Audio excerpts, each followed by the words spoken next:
You may be wondering about S Corp taxes. S as in the subchapter of the Internal Revenue Code, subchapter S. Corp as in it's a corporation, but actually that also applies to a limited liability company. It can also make the S Corp election. And you may be wondering, what is the impact of the S Corp taxes?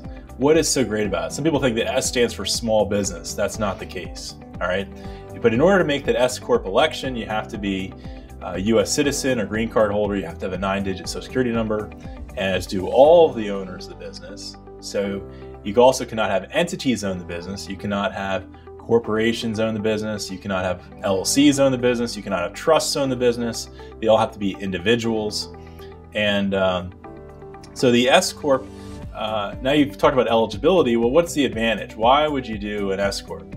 The short answer is you can split your income.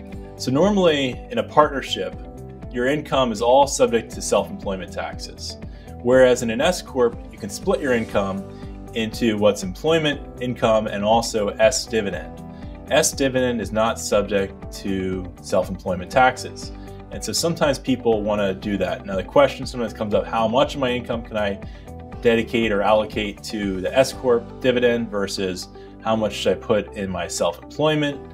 And that's really a question for your tax advisor, which I won't get into in this particular setting, but I would just generally suggest that you consider the S Corp as a way to reduce self-employment taxes, whether it's an LLC that makes an S Corp election or whether it's a corporation that files for the S Corp.